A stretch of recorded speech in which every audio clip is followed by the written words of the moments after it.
나이 드는 게 서러우신가요? 젊었을 때가 그립고 지금은 할 게 없고 앞으로는 더 암담하신가요? 그렇다면 이 말씀 꼭 들으셔야 합니다. 지금 여러분이 생각하는 노년, 그건 가짜입니다. 진짜 노년은 따로 있습니다. 실제로 75세 인생이 새로 시작됐다는 분들이 있습니다.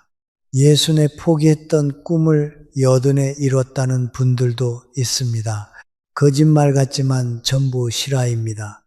그분들은 마법을 부린 게 아닙니다. 단지 10가지를 알게 되었을 뿐입니다. 이 10가지는 의사도 자식도 돈도 해결해 주지 못하는 것들입니다.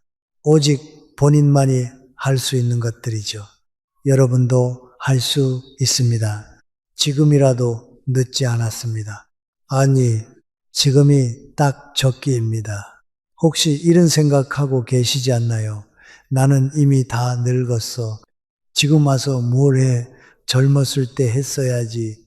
이제 와서 새로운 걸 시작하기엔 너무 늦었어. 정말 그럴까요? 절대 아닙니다. 연구 결과를 보면 놀라운 사실이 있습니다. 예순에 새로운 취미를 시작한 사람과 그렇지 않은 사람의 치매 발병률을 비교했더니 무려 5배 차이가 났습니다. 이른해 운동을 시작한 사람은 평균 수명이 7년 늘어났습니다. 80에 새로운 사람을 사귄 어르신들은 우울증이 60% 감소했습니다. 나이는 숫자일 뿐입니다. 진짜 늙음은 나이 때문이 아니라 포기 때문에 옵니다. 배우기를 멈추고, 웃기를 멈추고, 관계를 멈추고, 꿈을 멈출 때 진짜 늙는 겁니다. 여러분, 주변을 한번 둘러보세요. 같은 나이인데도 확연히 다른 두 부류가 있습니다. 한쪽은 매일 한숨만 쉬고 불평만 하고 과거만 그리워합니다. 텔레비전만 보다가 잠들고 아침에 눈뜨기가 괴롭습니다. 자식들은 연락이 뜸하고 친구들은 하나둘 멀어지고 배우자와는 할 말이 없습니다. 하루하루가 그저 지나가기만을 기다리는 시간입니다.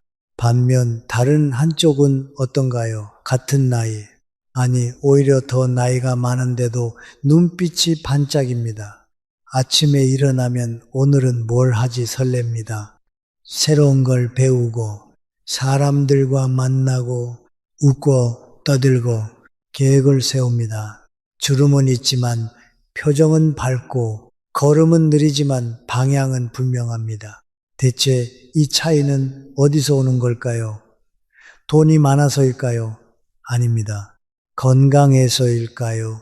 그것도 아닙니다. 자식이 잘 돼서일까요? 전혀 아닙니다. 차이는 단 하나입니다. 바로 10가지 습관을 알고 실천하느냐, 모르고 지나치느냐입니다. 이 10가지는 특별한 재능이 필요 없습니다. 많은 돈도 들지 않습니다. 건강하지 않아도 할 수 있습니다. 단지 알고 시작하느냐, 모르고 포기하느냐의 차이일 뿐입니다. 지금부터 그 10가지가 무엇인지, 왜 효과가 있는지, 어떻게 실천할 수 있는지 하나하나 풀어보겠습니다. 실제로 이 10가지를 실천해서 인생이 완전히 바뀐 분의 이야기도 들려드리겠습니다. 오늘 이 글이 여러분께 유익하다고 생각하시면 댓글에 네라고 적어주세요. 유익하지 않다고 생각하시면 노라고 적어주세요. 여러분의 솔직한 의견이 제가 더 발전하는 힘이 됩니다.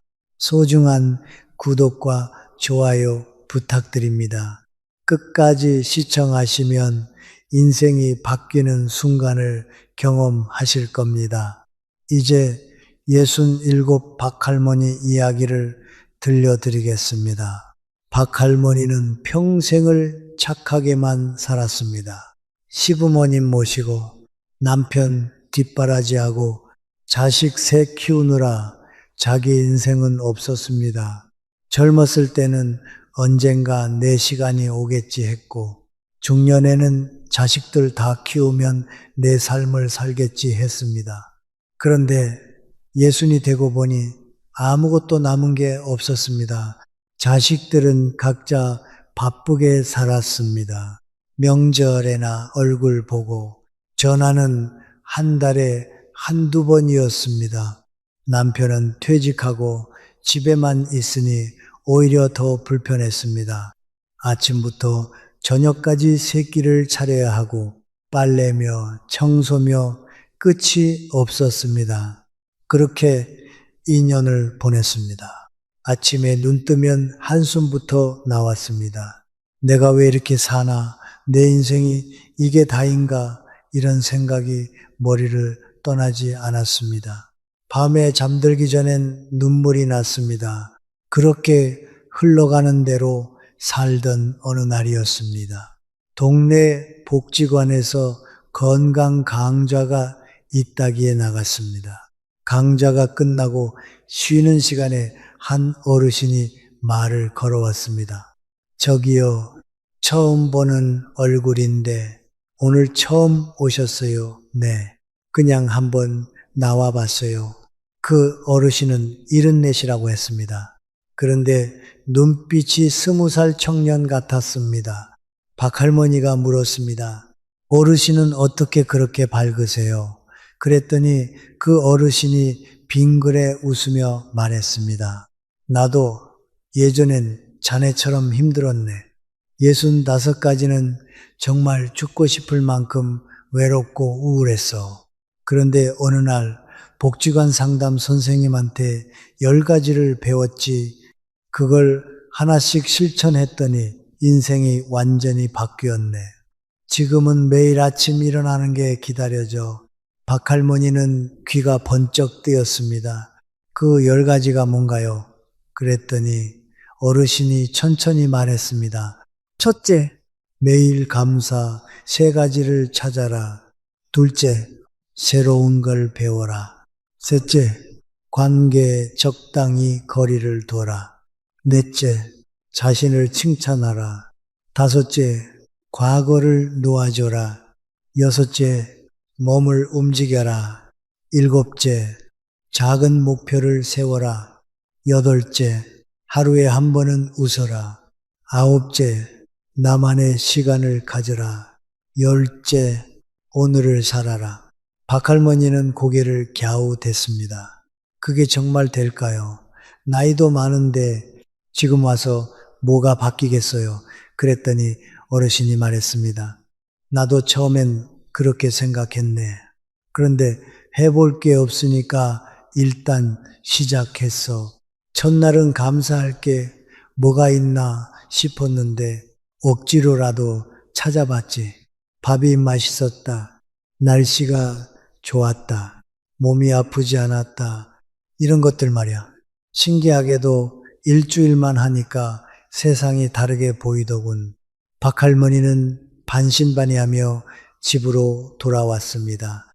그날 밤 잠들기 전에 수첩을 꺼냈습니다. 그리고 오늘 감사한 일 3가지를 적었습니다. 복지관에서 좋은 어르신을 만났다. 저녁 반찬이 맛있었다. 허리가 덜 아팠다. 처음엔 어색했지만 며칠 하다 보니 자연스러워졌습니다. 일주일이 지나자 신기한 일이 벌어졌습니다. 아침에 일어날 때 기분이 조금 나아졌습니다. 이 주일이 지나자 남편한테 짜증이 덜 났습니다. 3주일이 지나자 복지관 노래 교실에 등록했습니다. 한 달이 지나자 옛날 친구한테 먼저 전화를 걸었습니다. 2달이 지나자 매일 아침 30분씩 걷기 시작했습니다. 3달이 지나자 박할머니는 완전히 다른 사람이 되어 있었습니다. 노래 교실에서 친구들이 생겼고 걷기 모임에도 나갔고 손주들한테 먼저 영상 통화를 걸었습니다. 무엇보다 놀라운 건 남편과의 관계가 달라졌다는 겁니다. 예전엔 남편 보기만 하면 답답하고 짜증났는데 이제는 그냥 그러려니 했습니다. 남편도 아내가 밝아지니까 덩달아 표정이 부드러워졌습니다. 6개월이 지난 어느 날이었습니다. 박할머니는 그 74 어르신을 복지관에서 다시 만났습니다. 어르신, 정말 고맙습니다. 덕분에 제 인생이 바뀌었어요. 그랬더니 어르신이 웃으며 말했습니다. 내가 한 게 아니네. 자네가 용기를 내서 시작했기 때문이야. 이제 자네도 힘든 사람 보면 알려주게. 나이 들어서도 행복할 수 있다고 말이야. 지금 박할머니는 69입니다. 매일 감사하고 매일 배우고 매일 웃으며 삽니다. 자식들은 엄마가 밝아졌다며 더 자주 연락하고 남편은 고맙다는 말을 하기 시작했습니다. 무엇보다 본인이 행복합니다. 박할머니의 변화는 기적이 아닙니다. 누구나 할 수 있는 일입니다. 그렇다면 박할머니를 변화시킨 그 10가지는 정확히 무엇이며 왜 효과가 있는 걸까요? 지금부터 하나하나 풀어보겠습니다. 첫 번째, 매일 감사 3가지를 찾아라. 심리학에서 가장 강력한 행복의 열쇠가 바로 감사입니다. 미국 심리학자들이 실험을 했습니다. 우울증 환자들을 2그룹으로 나눴습니다. 한 그룹은 매일 감사한 일 3가지를 적었고 다른 그룹은 평소처럼 지냈습니다. 4주 후 결과는 놀라웠습니다. 감사 일기를 쓴 그룹의 우울증 수치가 평균 40% 감소했습니다. 약물 치료 없이 말입니다. 감사는 관점을 바꿉니다. 없는 것이 아니라 있는 것을 보게 만듭니다. 그러면 세상이 완전히 다르게 보입니다. 두 번째, 새로운 걸 배워라. 신경과학 연구에 따르면 인간의 뇌는 죽는 순간까지 변할 수 있습니다. 이걸 뇌가소성이라고 합니다. 새로운 것을 배울 때 뇌에서는 신경세포 간 연결이 새롭게 만들어집니다. 이게 치매 예방에 가장 효과적입니다. 약보다 효과가 좋다고 합니다. 이 나이에 뭘 배워서 어디에 쓰나 바로 이 생각이 노화를 부르는 가장 빠른 길입니다. 배움의 목적은 써먹기가 아닙니다. 배움 그 자체가 뇌를 살리고 삶의 활력을 불어넣습니다. 세 번째, 관계에 적당히 거리를 두라. 심리학자들이 50년 이상 된 부부 200상을 연구했습니다. 행복한 부부들의 비결은 많이 대화하는 것이 아니었습니다. 오히려 적당히 거리를 두는 것이었습니다. 함께 있으면서도 서로의 공간을 인정하는 것입니다. 남편이 원하는 게 뭘까요? 아내가 이것저것 챙겨주는 거 아닙니다. 그냥 놔두는 겁니다. 아내가 원하는 게 뭘까요? 남편이 자상하게 대해주는 거 아닙니다. 간섭 안 하는 겁니다.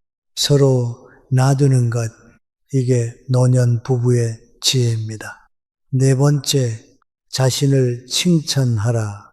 뇌과학자들은 말합니다. 우리가 자기 자신을 칭찬할 때 뇌에서 도파민이 분비된다고요. 즉, 남에게 칭찬받을 때와 똑같은 행복 호르몬이 나온다는 겁니다. 그런데 문제는 남들이 우리를 평가하는 게 아닙니다. 우리 스스로가 자신을 깎아내리는 게 문제입니다. 이제 다 늙어서 쓸모없지. 이 말 누가 합니까? 바로 본인입니다.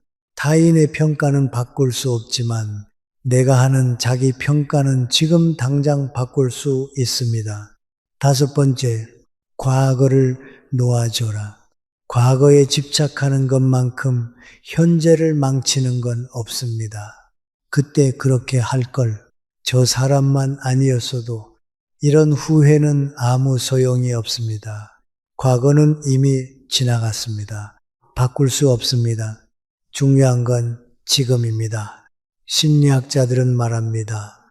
과거를 놓아주는 순간 현재가 선명해진다고요. 여섯 번째, 몸을 움직여라. 운동이 우울증 치료에 약만큼 효과가 있다는 연구 결과가 있습니다. 하루 30분만 걸어도 뇌에서 세로토닌이 분비됩니다. 이게 행복 호르몬입니다. 나이 들면 몸이 불편해서 못 움직인다고요? 아닙니다. 안 움직이니까 더 불편해지는 겁니다. 조금씩이라도 움직이면 몸이 따라옵니다. 일곱 번째, 작은 목표를 세워라. 심리학에서 가장 중요한 개념 중 하나가 자기 효능감입니다. 내가 뭔가를 해낼 수 있다는 믿음이죠. 이게 삶의 의욕을 만듭니다. 그런데 나이 들면 이 자기 효능감이 떨어집니다. 왜냐하면 목표가 없기 때문입니다. 작은 목표라도 세우고 이르면 자기 효능감이 높아집니다. 오늘은 3,000보를 걷겠다. 이번 주에는 책 한 권을 읽겠다. 이런 작은 목표 말입니다. 여덟 번째, 하루에 한 번은 웃어라. 연구 결과에 따르면 아이들은 하루에 300번에서 400번을 웃습니다. 그런데 성인이 되면 하루 평균 15번으로 줄어듭니다. 60대 이후에는 하루에 한 번도 웃지 않는 분들이 많습니다. 웃음은 단순한 감정 표현이 아닙니다. 웃을 때 우리 몸에서는 엔도르핀이 분비됩니다. 천연 진통제죠. 동시에 스트레스 호르몬인 코르티솔은 감소합니다.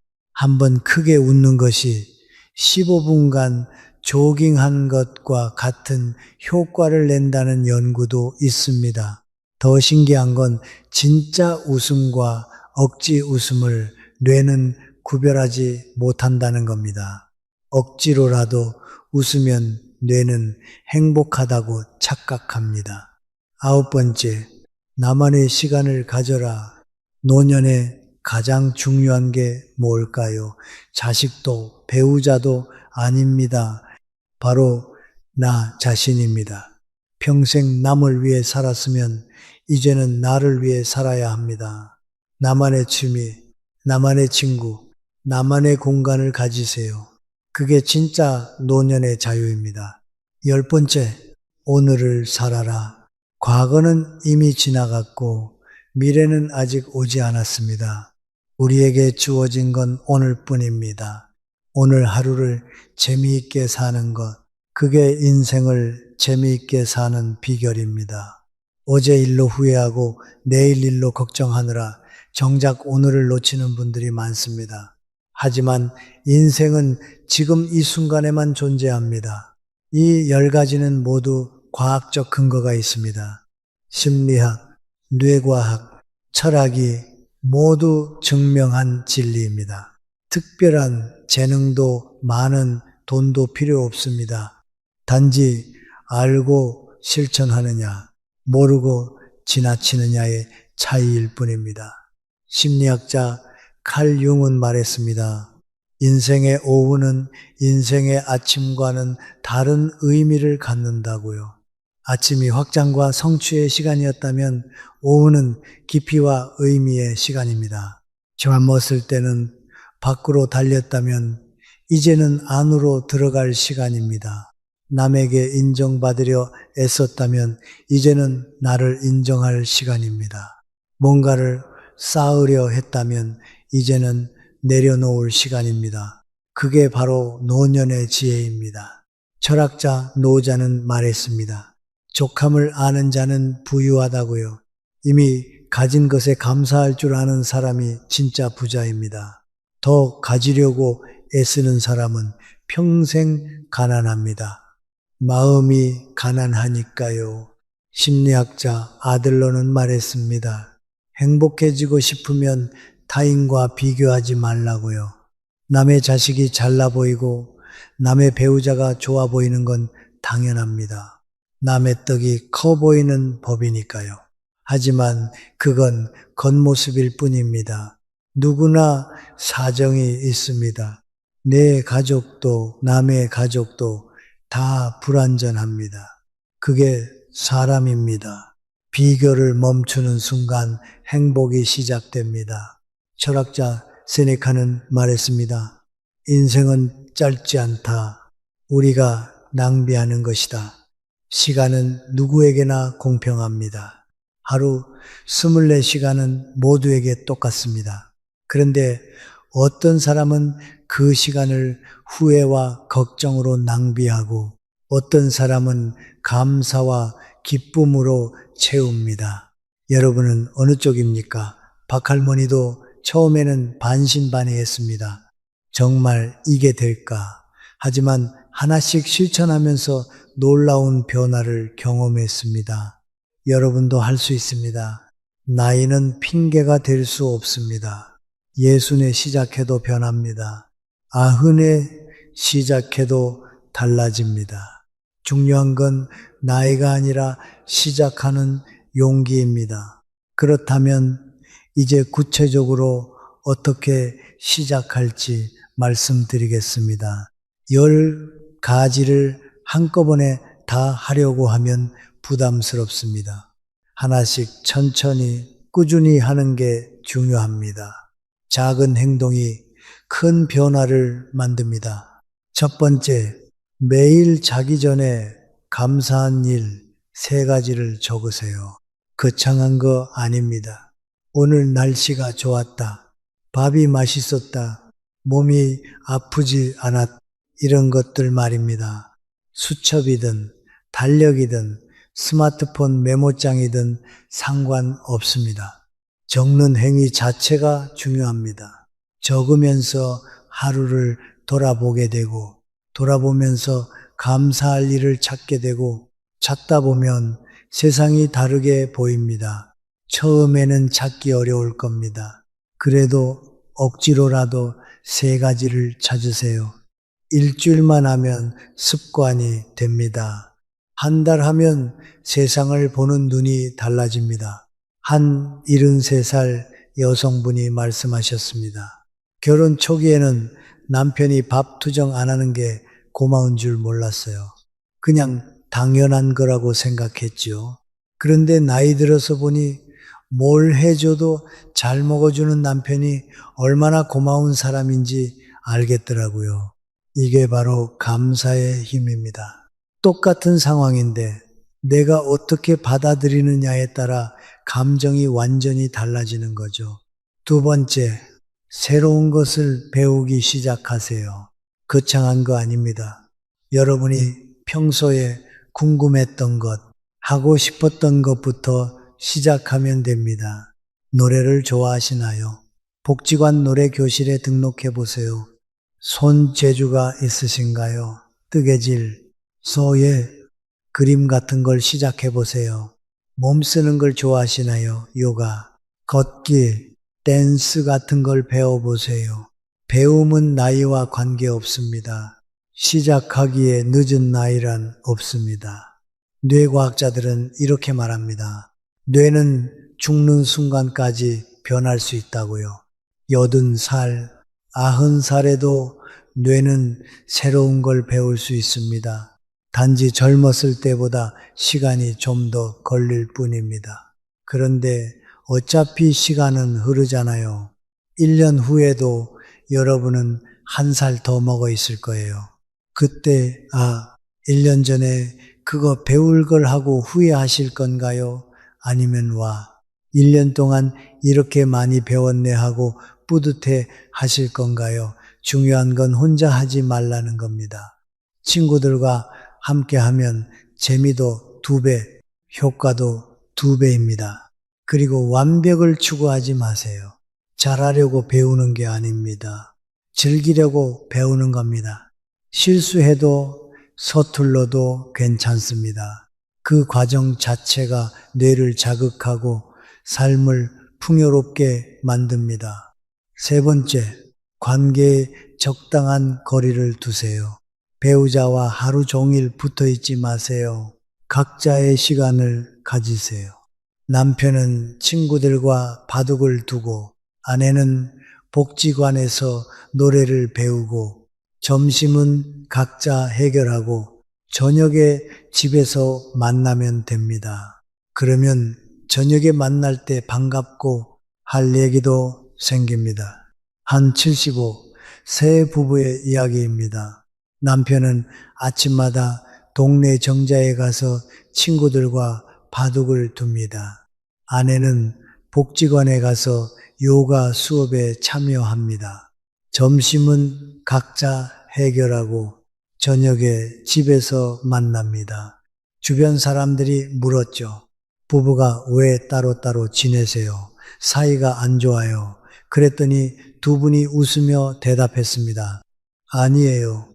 이렇게 떨어져 있으니까 저녁에 만날 때 반갑고 좋아요. 할 얘기도 생기고요. 이게 바로 성숙한 거리의 기술입니다. 함께 있으면서도 서로의 공간을 인정하는 것. 그게 오래가는 부부의 비결입니다. 공자는 말했습니다. 군자의 사귐은 물과 같이 담백하고 소인의 사귐은 술과 같이 달다. 진정한 관계는 끈적하지 않습니다. 적당한 거리가 오히려 관계를 오래 유지합니다. 자식들에게도 마찬가지입니다. 너무 자주 연락하지 마세요. 일주일에 한 번, 2주일에 한 번이면 충분합니다. 자식들도 자기 삶이 있습니다. 놔두는 게 사랑입니다. 네 번째, 매일 아침 거울 앞에서 자신을 칭찬하세요. 나는 소중하다. 나는 가치 있다. 오늘은 좋은 일이 생긴다. 처음엔 어색해도 일주일만 하면 익숙해집니다. 뇌는 우리가 말하는 걸 믿습니다. 매일 아침 나는 쓸모없어 라고 생각하면 뇌는 그걸 사실로 받아들입니다. 그러면 정말로 쓸모없는 사람처럼 행동하게 됩니다. 반대로 나는 가치 있어 라고 말하면 뇌는 그것도 사실로 받아들입니다. 그러면 자신감 있게 행동하게 됩니다. 절대 하지 말아야 할 말이 있습니다. 내 팔자가 원래 그렇지, 내 주제에 무슨 이런 얘기 절대로 하지 마세요. 이 말은 스스로에게 거는 저주입니다. 한 84세 어르신이 있었습니다. 매일 아침 일어나면 거울 앞에 섭니다. 그리고 자신에게 이렇게 말합니다. 나는 소중하다. 나는 건강하다. 오늘은 좋은 일이 생긴다. 어떤 분들은 유치하지 않나요? 하고 묻습니다. 맞습니다. 처음엔 어색합니다. 그런데 놀라운 일이 벌어집니다. 뇌는 우리가 말하는 걸 믿습니다. 매일 이렇게 말하니까 정말로 자신감이 생기더랍니다. 다섯 번째, 과거를 놓아주는 연습을 하세요. 과거에 대한 후회가 떠오를 때마다 이렇게 말하세요. 이미 지나간 일이야. 바꿀 수 없어. 지금이 중요해. 3번만 반복하면 마음이 가라앉습니다. 장자는 말했습니다. 과거는 이미 사라졌으니 잡을 수 없고 미래는 아직 오지 않았으니 기다릴 수 없으니 오직 현재만이 우리가 사는 시간이다. 그때 그렇게 할 걸. 이런 후회는 아무 소용이 없습니다. 과거는 이미 지나갔습니다. 바꿀 수 없습니다. 중요한 건 지금입니다. 여섯 번째, 매일 조금씩이라도 몸을 움직이세요. 거창한 운동이 아닙니다. 아침에 일어나서 스트레칭 10분, 밥 먹고 나서 동네 한 바퀴, 이것만으로도 충분합니다. 몸을 움직이면 뇌에서 세로토닌이 나옵니다. 이게 행복 호르몬입니다. 우울한 기분이 사라지고 생각이 긍정적으로 바뀝니다. 처음엔 힘들어도 일주일만 하면 몸이 가벼워지는 걸 느낄 겁니다. 한 달 하면 아침에 일어나는 게 한결 수월해집니다. 나이 들면 몸이 불편해서 못 움직인다고요? 아닙니다. 안 움직이니까 더 불편해지는 겁니다. 조금씩이라도 움직이면 몸이 따라옵니다. 3개월 하면 혈압이 낮아지고 혈당도 안정됩니다. 6개월 하면 주변 사람들이 젊어 보인다고 말합니다. 7번째, 작은 목표를 세우세요. 오늘은 책 10페이지 읽기, 이번 주는 친구한테 전화 한 통 하기, 이번 달은 새로운 장소 한 군데가 보기, 이런 작은 목표 말입니다. 목표를 세우고 이루면 성취감을 느낍니다. 나도 할 수 있구나. 이 느낌이 자존감을 높이고 삶의 의미를 만들어 줍니다. 심리학자들은 말합니다. 자기 효능감, 즉 내가 뭔가를 해낼 수 있다는 믿음이 행복의 핵심이라고요. 목표는 꼭 달성 가능한 것으로 세우세요. 너무 큰 목표는 오히려 좌절감만 줍니다. 작은 목표를 달성하는 기쁨이 쌓이면 큰 변화가 됩니다. 8번째, 하루에 한 번은 웃으세요. 억지로라도 좋습니다. 거울 보고 입꼬리를 올리고 하하하 소리를 내보세요. 처음엔 이상하지만 일주일만 하면 습관이 됩니다. 그리고 재미있는 영상을 하나 찾으세요. 코미디 프로그램이든 동물 영상이든 손주 영상이든 상관없습니다. 매일 10분만 웃으세요. 그 10분이 하루를 바꿉니다. 웃는 순간 뇌는 행복을 만들어냅니다. 그때 스트레스는 고통이 아니라 유머가 됩니다. 한 78세의 어르신이 있었습니다. 우울증으로 고생하다가 매일 아침 거울 앞에서 5분씩 웃기 시작했습니다. 처음엔 정말 우스웠습니다. 거울 속 자기 모습이 너무 이상해서 진짜 웃음이 나왔습니다. 3주 후 우울증 수치가 절반으로 떨어졌습니다. 6주 후에는 거의 정상 수준으로 회복됐습니다.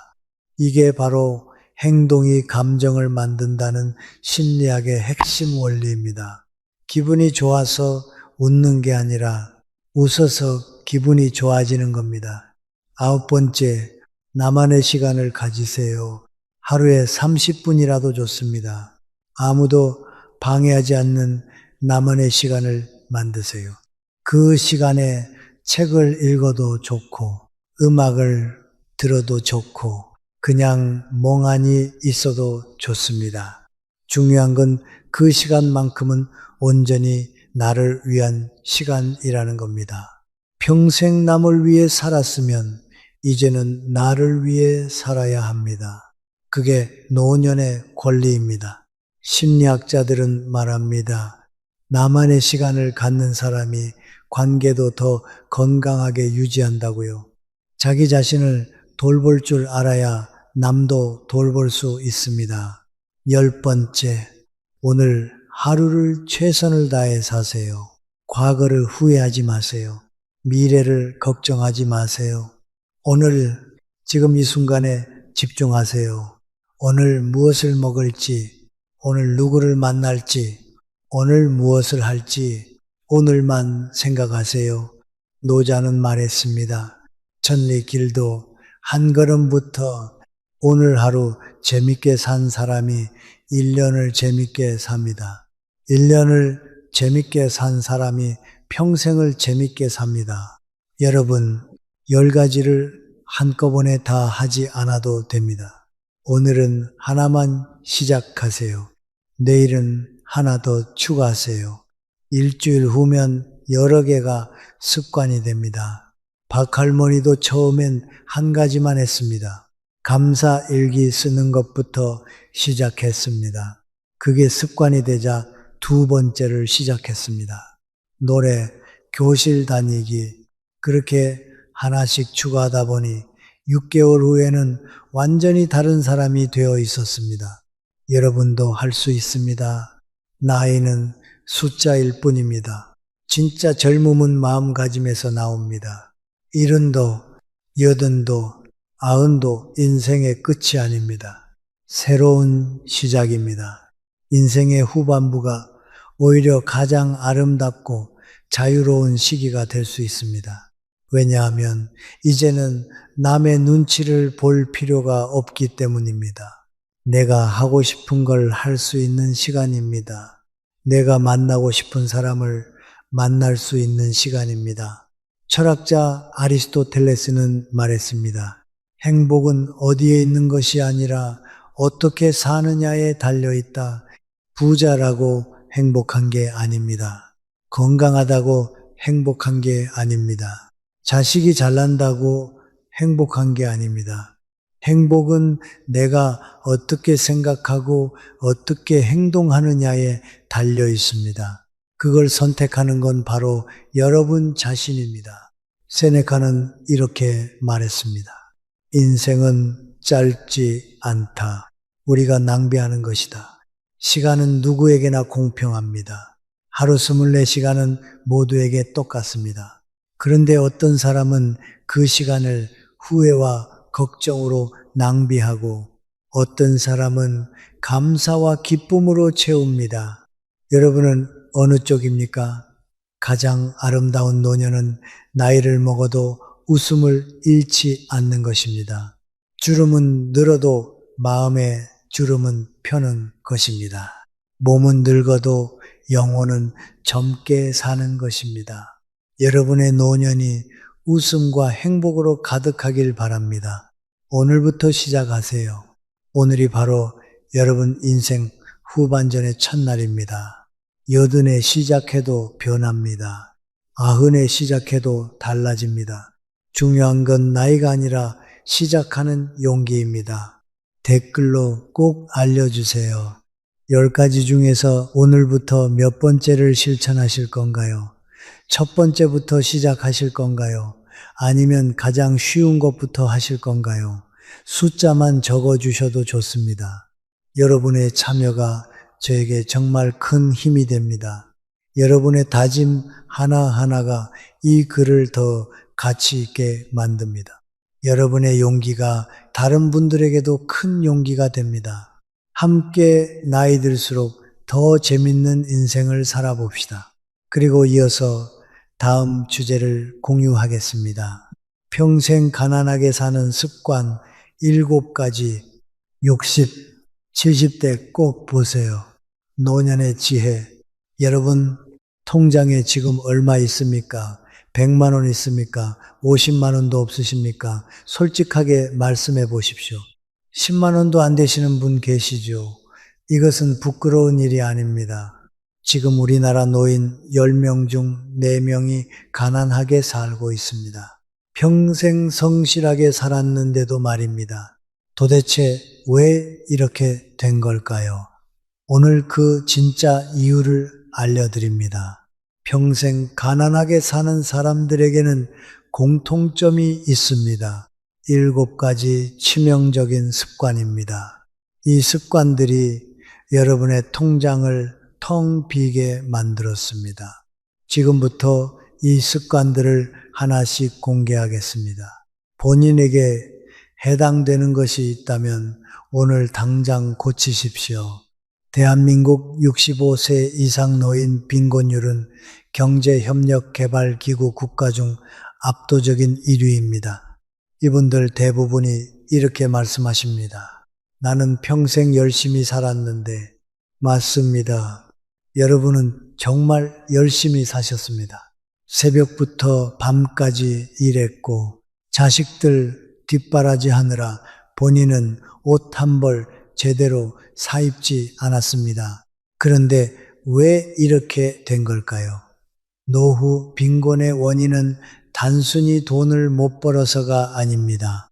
평생 반복해 온 잘못된 습관이 60대, 70대가 되어서야 폭탄처럼 터지는 것입니다. 마치 조용히 쌓이던 눈이 어느 순간 눈사태를 일으키듯이 말입니다. 여러분은 혹시 이런 생각 해보신 적 있으신가요? 나는 왜 이렇게 됐을까? 평생 열심히 살았는데 왜 통장은 비어 있을까? 다른 사람들은 괜찮아 보이는데 왜 나만 이럴까? 사실 이것은 여러분만의 문제가 아닙니다. 우리 세대 대부분이 겪고 있는 문제입니다. 그리고 이 문제는 명확한 원인이 있습니다. 바로 잘못된 습관입니다. 어떤 습관들일까요? 체면 때문에 무리하는 습관, 중요한 일을 자꾸 미루는 습관, 외로울 때마다 돈으로 해결하는 습관, 자식이 있으니 괜찮다고 생각하는 습관, 작은 돈을 대수롭지 않게 여기는 습관, 아플 때 참고 넘어가는 습관, 이제 와서 뭘 바꾸나 싶어 포기하는 습관, 이런 습관들이 여러분의 노후를 무너뜨리고 있습니다. 하나하나는 작아 보입니다. 별거 아닌 것처럼 느껴집니다. 하지만 이것들이 30년, 40년 쌓이면 어떻게 될까요? 통장은 텅 비고 자식들에게 손 벌리고 병원비도 못 내는 신세가 됩니다. 무섭지 않으신가요? 더 무서운 것은 대부분의 사람들이 본인에게 이런 습관이 있다는 것조차 모른다는 사실입니다. 그냥 당연하게 살아왔으니까요. 우리 세대는 다 이렇게 산다고 생각하니까요.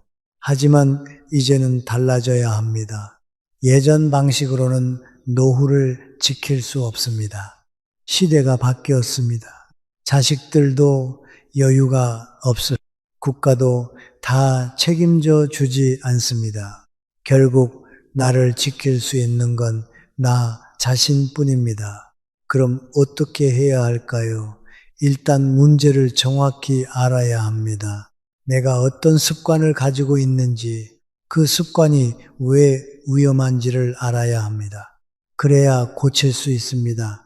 오늘 이 영상에서는 평생 가난하게 만드는 7가지 습관을 낱낱이 밝히겠습니다. 실제 사례를 통해 보여드리고 왜 이 습관들이 위험한지 설명하겠습니다. 그리고 가장 중요한 것, 어떻게 바꿀 수 있는지도 알려드리겠습니다. 솔직히 말씀드리면 대부분의 분들이 이 중에 최소한 서너 가지는 가지고 계실 겁니다. 그래도 괜찮습니다. 지금이라도 알게 되었으니까요. 지금부터라도 바꾸시면 됩니다. 70대에도 늦지 않았습니다. 80대에도 바꿀 수 있습니다.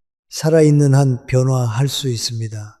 이 습관들을 고치는 순간 여러분의 노후는 완전히 달라집니다. 통장 잔고가 늘어나기 시작합니다. 자식들에게 손 벌리지 않아도 됩니다. 당당하게 살 수 있습니다. 지금 이 순간이 가장 빠른 때입니다.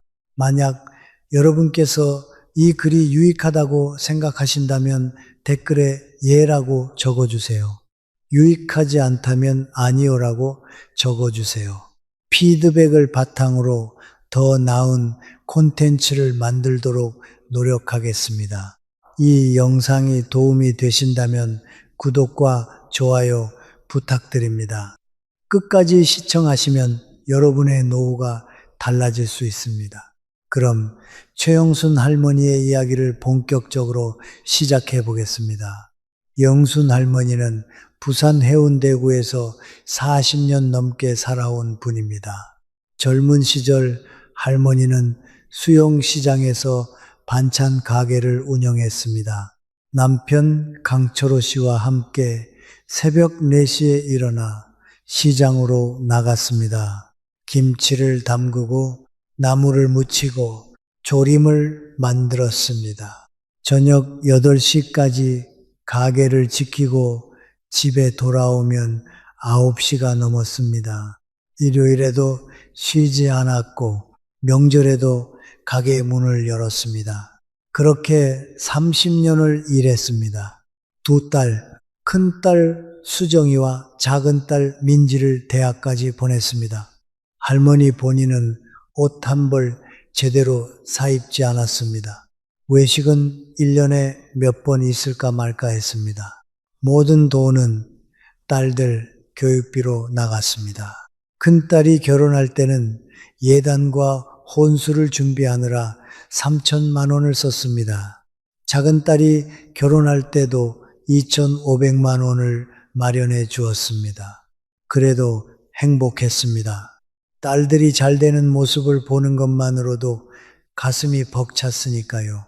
하지만 7년 전 남편 철호 씨가 갑작스럽게 세상을 떠났습니다.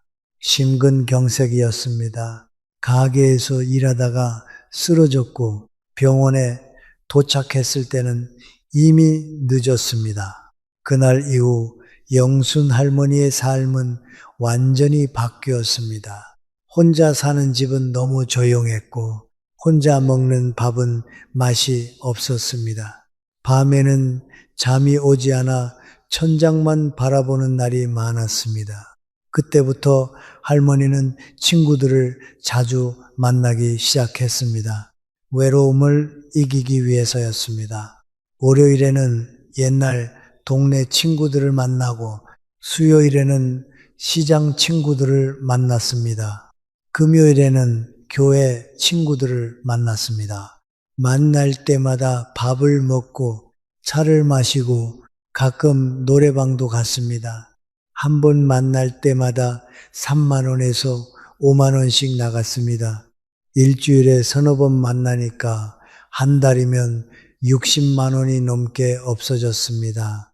그래도 할머니는 괜찮다고 생각했습니다. 돈은 쓰라고 있는 거지. 내가 평생 벌었는데 이 정도는 써도 되지. 손주들도 4명이나 되었습니다. 명절 때마다 한 명당 10만 원씩 용돈을 주었습니다. 4명이니까 한 번에 40만 원이 나갔습니다. 생일 때도 용돈을 주고 어린이날에도 돈을 주었습니다. 할머니가 이 정도는 해줘야지. 그래야 애들이 할머니를 좋아하지. 경조사도 많았습니다. 친구, 자식들, 결혼식, 친척들, 돌잔치, 지인들, 장례식. 한 달에 적어도 2-3번은 경조사가 있었습니다. 매번 10만 원씩 봉투에 넣었습니다. 다들 이 정도는 하는데 나만 안 하면 창피하잖아.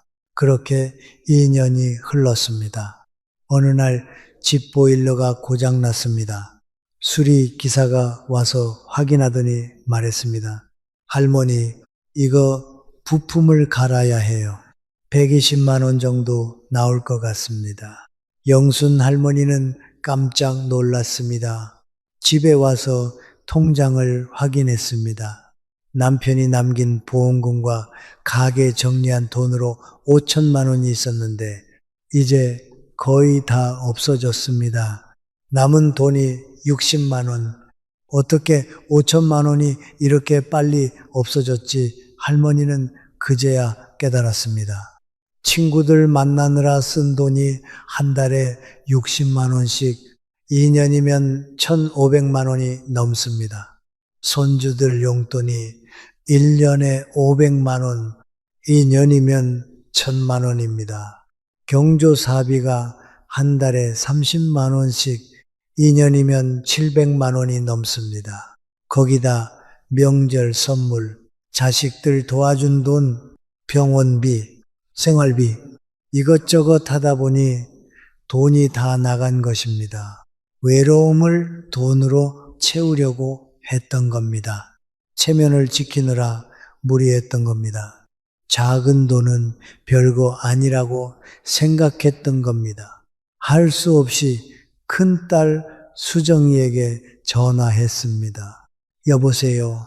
수정아, 엄마야, 저기 집에 보일러가 고장나서 전화 너머로 딸의 목소리가 들렸습니다. 엄마, 얼마나 나오는데요? 120만 원이래. 딸의 목소리가 무거웠습니다. 엄마, 솔직히 말씀드릴게요. 저희도 지금 정말 힘들어요. 남편 회사 일이 줄어서 월급이 줄었어요. 아이들 학원비에 대출 이자에 저희도 빠듯해요. 영순 할머니는 말을 잇지 못했습니다. 아니다. 괜찮아. 엄마가 알아서 할게. 전화를 끊고 할머니는 한참을 울었습니다. 딸을 원망해서가 아닙니다. 딸도 힘들다는 걸 알기 때문이었습니다. 본인이 준비 없이 살아온 것이 후회되어서였습니다. 영순 할머니는 그날 밤 오래 생각했습니다. 내가 평생 열심히 살았는데 왜 이렇게 됐을까? 그리고 깨달았습니다. 문제는 열심히 살지 않아서가 아니라 잘못된 습관으로 살았다는 것을 첫 번째 습관, 체면 소비입니다. 할머니는 평생 남들 눈치를 보며 살았습니다. 명절 선물도 남들만큼 해야 하고 경조사비도 남들만큼 내야 하고 손주 용돈도 남들만큼 줘야 한다고 생각했습니다. 하지만 그렇게 지킨 체면이 지금 할머니를 지켜주고 있나요? 아닙니다. 진짜 체면은 자기 형편에 맞게 절제할 줄 아는 데서 나옵니다. 미안한데 나는 5만 원만 낼게. 이렇게 당당하게 말할 수 있는 것이 진짜 어른입니다. 두 번째 습관, 나중에 병입니다. 저축은 나중에, 건강검진은 다음 달에, 운동은 나중에 이렇게 미루다가 기회를 모두 놓쳐버립니다. 심리학에서는 이것을 현재 편향이라고 합니다. 당장 눈앞에 편안함을 선택하고 미래의 중요한 일을 미루는 것입니다. 하지만 노후 준비에는 나중에가 없습니다. 지금 시작하지 않으면 그 나중에는 절대 오지 않습니다. 세 번째 습관, 감정 소비입니다. 외로우면 친구를 만나고 우울하면 쇼핑을 하고 화가 나면 술을 마십니다. 모든 감정을 돈으로 해결하려고 합니다. 하지만 감정 소비는 중독성이 있습니다. 한번 쓰면 잠깐은 기분이 좋아지지만 곧 다시 외로워집니다. 그래서 또 돈을 쓰게 되고 이것이 반복됩니다. 진짜 필요한 것은 돈이 들지 않는 일상의 루틴입니다. 아침에 공원을 걷는 것, 도서관에서 책을 읽는 것, 봉사활동을 하는 것, 이런 것들은 돈이 거의 들지 않지만 마음을 채울 수 있습니다. 네 번째 습관, 자식 의존입니다. 애들이 있는데 내가 어디 가서 굶겠어 이렇게 생각하며 노후 준비를 소홀히 합니다. 하지만 요즘 자식들도 자기 삶을 살기가 벅찹니다. 대출 이자에 아이 교육비, 생활비까지 부모를 부양할 여유가 없습니다. 이것은 자식들이 효도하기 싫어서가 아닙니다. 시대가 바뀐 것입니다. 자식에게 의존하는 순간 본인도 자식도 모두 불행해집니다. 다섯 번째 습관, 작은 돈 무시입니다. 하루 5천 원 아껴봤자 뭐가 달라지겠어 이렇게 생각하며 작은 돈을 함부로 씁니다. 하지만 하루 5천 원이면 한 달 15만 원, 1년이면 180만 원, 10년이면 1,800만 원입니다. 작은 돈이 모여서 큰 돈이 됩니다. 부자와 가난한 사람의 차이는 수입이 아니라 습관입니다. 여섯 번째 습관, 건강 방치입니다. 아직 괜찮아. 조금 아픈 건 참을 수 있어. 이렇게 생각하다가 병을 키웁니다. 50대의 몸과 70대의 몸은 다릅니다. 지금 방치하면 나중에는 치료하기도 어렵습니다. 건강은 돈으로 살 수 없습니다. 한번 잃으면 되찾을 수 없습니다. 일곱 번째 습관, 변화 거부입니다. 이 나이에 뭘 배워 이미 늦었어. 이렇게 포기하며 아무것도 시도하지 않습니다. 하지만 이것은 자기 합리화일 뿐입니다. 70대에도 인생은 바뀔 수 있습니다. 살아있는 한 변화할 수 있습니다. 철학자들은 말합니다. 인간은 스스로 선택하고 변화할 수 있는 존재라고. 나이는 숫자일 뿐 의지만 있다면 언제든 새로운 삶을 시작할 수 있습니다. 이 7가지 습관은 단순한 생활 방식이 아닙니다. 이것은 평생 가난하게 사는 원인입니다. 반대로 말하면 이 습관들을 고치면 노후가 완전히 달라질 수 있다는 뜻입니다.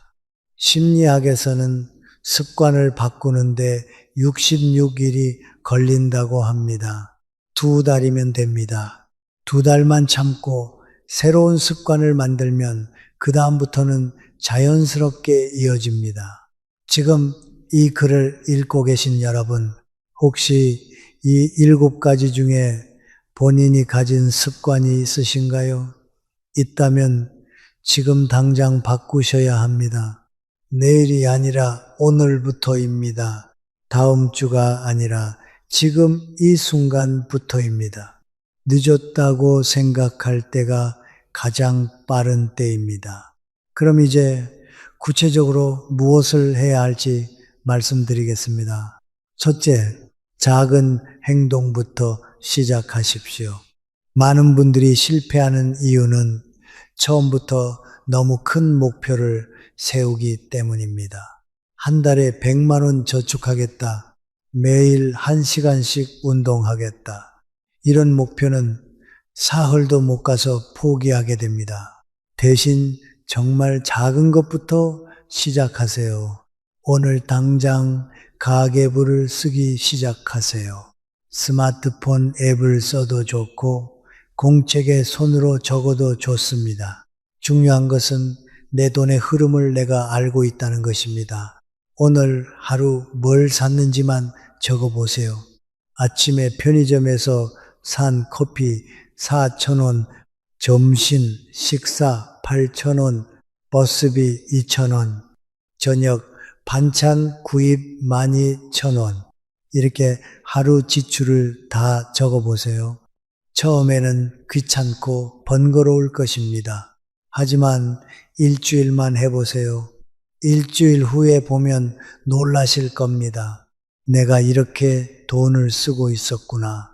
이것저것 작은 돈들이 모여서 한 달에 100만 원이 넘게 나간다는 것을 발견하게 됩니다. 그 다음은 불필요한 지출을 줄이는 것입니다. 매일 편의점에 가서 커피 사 먹는 것, 집에서 타 먹으면 한 달에 10만 원 절약됩니다. 택시를 자주 타는 것, 버스로 바꾸면 한 달에 5만 원 절약됩니다. 작은 절약들이 모이면 한 달에 20만 원, 30만 원이 됩니다. 그 돈으로 저축을 시작하세요. 많은 금액이 아니어도 됩니다. 한 달에 10만 원이라도 시작하세요. 부담되면 5만 원도 괜찮습니다. 3만 원도 괜찮습니다. 금액이 중요한 게 아니라 시작하는 게 중요합니다. 한 달에 10만 원씩 저축하면 1년에 120만 원입니다. 5년이면 600만 원입니다. 10년이면 1200만 원입니다. 복리로 예금하면 더 많아집니다. 1200만 원이 있고 없는 차이는 엄청납니다. 갑자기 병원비 500만 원이 나왔을 때, 보일러가 고장나서 100만 원이 필요할 때 이 돈이 있으면 자식들에게 손 벌리지 않아도 됩니다. 당당하게 내 돈으로 해결할 수 있습니다. 둘째, 건강 관리를 습관으로 만드세요.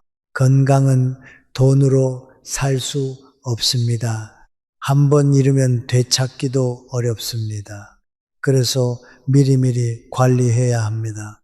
매일 아침 같은 시간에 일어나세요. 7시든 8시든 상관없습니다. 중요한 것은 규칙적으로 일어나는 것입니다. 일어나면 제일 먼저 물 한 잔을 마시세요. 자는 동안 몸이 탈수 상태가 되기 때문입니다. 그 다음 가벼운 스트레칭을 하세요. 팔 돌리기, 다리 펴기, 허리 돌리기 5분이면 충분합니다. 그리고 밖으로 나가세요. 공원이든 아파트 단지든 동네 한 바퀴든 상관없습니다. 10분만 걸어도 충분합니다. 처음에는 힘들 수 있습니다. 다리가 아프고 숨이 찰 수 있습니다. 그럴 때는 5분만 걸으세요. 중요한 것은 매일 하는 것입니다. 비가 와도 바람이 불어도 날씨가 추워도 나가세요.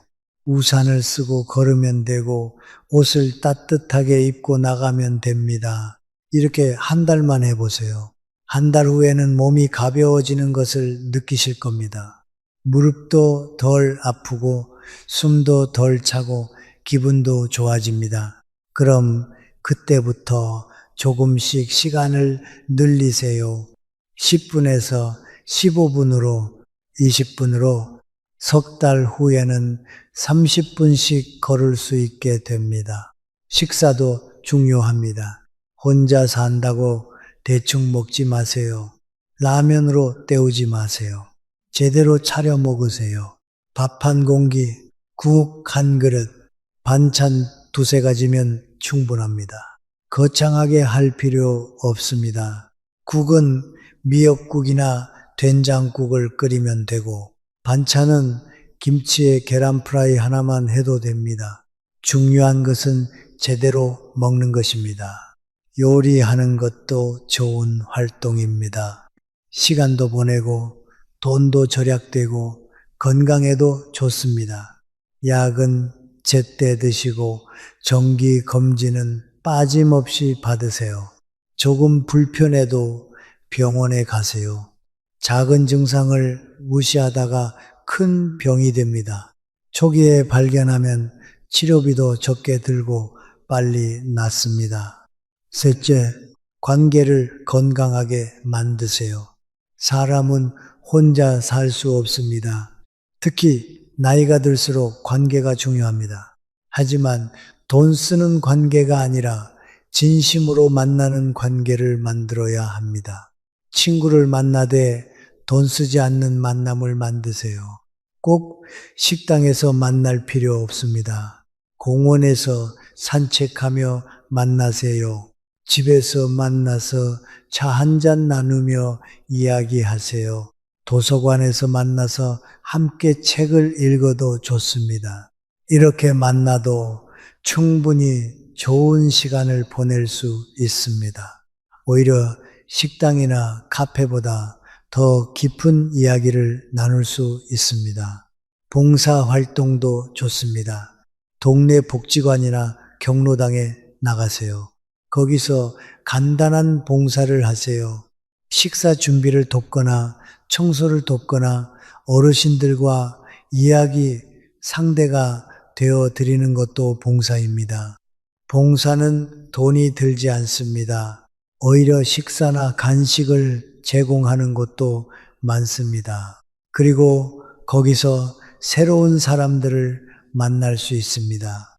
비슷한 처지의 사람들, 같은 고민을 가진 사람들, 그들과 친구가 되면 서로 위로가 되고 힘이 됩니다. 취미도 만드세요. 돈이 많이 드는 취미가 아니라 돈이 거의 안 드는 취미를 찾으세요. 그림 그리기는 스케치북 하나면 됩니다. 서예는 붓과 목, 종이만 있으면 됩니다.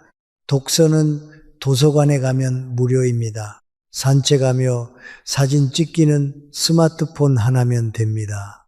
화분 가꾸기는 씨앗 몇 개면 시작할 수 있습니다.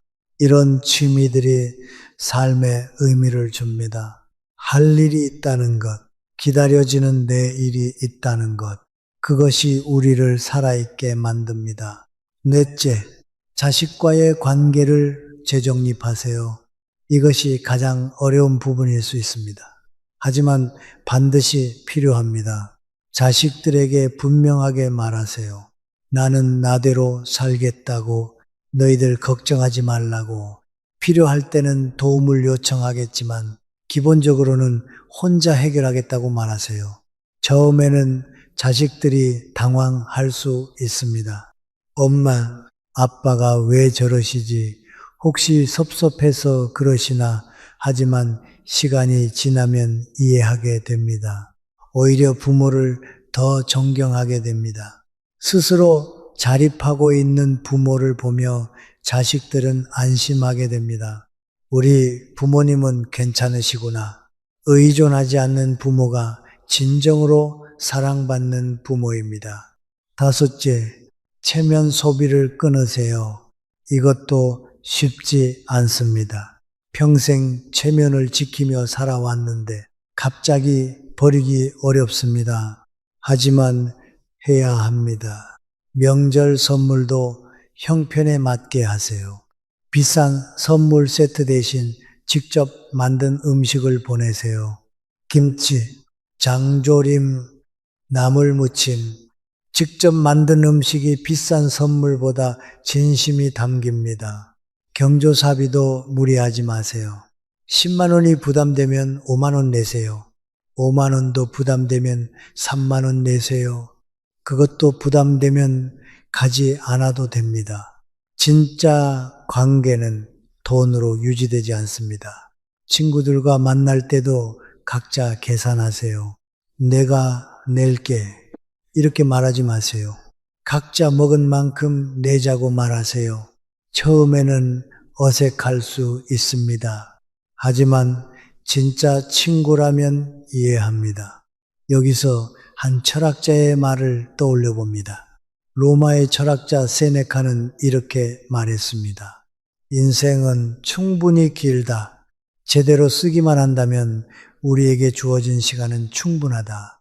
문제는 시간을 어떻게 쓰느냐입니다. 돈도 마찬가지입니다. 많고 적음이 문제가 아니라 어떻게 쓰느냐가 문제입니다. 철학자 에피쿠로스는 말했습니다. 행복의 비결은 많이 가지는 것이 아니라 적게 원하는 것이다. 우리가 불행한 이유는 돈이 없어서가 아닙니다. 너무 많은 것을 원하기 때문입니다. 체면을 지키고 싶고, 자식들에게 인정받고 싶고, 친구들에게 무시당하기 싫고, 이런 욕심들이 우리를 가난하게 만듭니다. 욕심을 줄이면 행복해집니다. 적게 쓰고, 검소하게 살고, 작은 것에 만족하면 됩니다. 최용순 할머니는 3년 전 그날부터 완전히 달라졌습니다. 매일 아침 가계부를 적기 시작했습니다. 하루 지출을 다 적어보니 놀라웠습니다. 이것저것 작은 돈들이 한 달에 80만 원씩 나가고 있었습니다. 불필요한 지출을 줄이기 시작했습니다. 편의점 가는 횟수를 줄였습니다. 택시 대신 버스를 탔습니다. 친구들을 만나되 집에서 만나거나 공원에서 만났습니다. 명절 선물은 직접 만든 반찬으로 대신했습니다. 딸들이 처음에는 걱정했습니다. 엄마, 괜찮으세요? 우리가 보내드릴게요. 하지만 할머니는 고개를 저었습니다. 괜찮아. 엄마가 직접 만든 게 더 맛있잖아. 경조사비는 형편에 맞게 3만 원만 냈습니다. 처음에는 창피했습니다. 하지만 몇 번 하니까 익숙해졌습니다. 매일 아침 공원을 30분씩 걸었습니다. 처음 일주일은 힘들었습니다. 다리가 아프고 숨이 찼습니다. 하지만 참고 계속했습니다. 한 달 후에는 몸이 가벼워지는 것을 느꼈습니다. 복지관에서 봉사활동을 시작했습니다. 일주일에 2번 어르신들 식사 준비를 도왔습니다. 거기서 새로운 친구들을 만났습니다. 서로 걱정해주고 위로해주는 친구들, 돈을 쓰지 않아도 되는 관계, 그리고 매달 10만 원씩 저축하기 시작했습니다. 처음에는 부담스러웠습니다. 하지만 불필요한 지출을 줄이니까 가능했습니다. 석 달이 지나자 통장에 30만 원이 모였습니다. 6개월이 지나자 60만 원이 되었습니다. 1년이 지나자 120만 원이 모였습니다. 할머니는 통장을 보며 눈물을 흘렸습니다. 내가 해냈구나. 2년이 지나자 400만 원이 되었습니다. 3년이 지난 지금 1000만 원이 넘었습니다. 많은 돈은 아닙니다. 하지만 3년 전에는 2만 원밖에 없었던 통장이 이제는 1000만 원이 된 것입니다. 작년 겨울 보일러가 또 고장났습니다. 이번에는 부품을 전부 교체해야 한다고 했습니다. 200만 원이 필요했습니다. 할머니는 자식들에게 전화하지 않았습니다. 직접 은행에 가서 돈을 찾았습니다. 그리고 당당하게 수리비를 냈습니다. 그때 느낀 기분을 할머니는 잊을 수 없다고 합니다. 내가 나를 지킬 수 있구나. 더 중요한 것은 마음이 변했다는 것입니다. 더 이상 불안하지 않습니다. 자식들에게 미안한 마음도 줄어들었습니다. 당당하게 살 수 있습니다. 여러분, 오늘부터 시작하세요. 진짜 오늘부터입니다. 내일이 아니라 오늘, 다음 주가 아니라 지금 이 순간부터입니다. 작은 것 하나라도 바꿔보세요. 오늘 가계부 하나 사세요. 아니면 공책에 그냥 적으세요. 오늘 하루 뭘 샀는지만 적어보세요. 내일은 공원에 나가서 10분만 걸어보세요. 힘들면 5분만 걸어도 됩니다. 시작이 중요합니다. 모레는 은행에 가세요. 저축 통장을 하나 만드세요. 그리고 10,000원만 넣어보세요. 10,000원도 부담되면 5,000원도 괜찮습니다. 금액이 중요한 게 아니라 습관이 중요합니다. 이렇게 작은 것부터 시작하세요. 그러면 1년 후 여러분은 완전히 달라져 있을 것입니다. 통장 잔고가 조금씩 늘어나 있을 것입니다. 건강이 좋아져 있을 것입니다. 마음이 가벼워져 있을 것입니다. 그리고 무엇보다 나도 할 수 있구나라는 자신감이 생겨 있을 것입니다. 그 자신감이 여러분의 노후를 지켜줄 것입니다. 오늘 이야기가 도움이 되셨다면 댓글로 알려주세요. 오늘 이야기를 듣고 실천하실 내용이 7가지 중 몇 번인지 숫자로 적어주세요. 하나만 실천하셔도 좋고 7가지 모두 실천하신다면 더욱 좋습니다.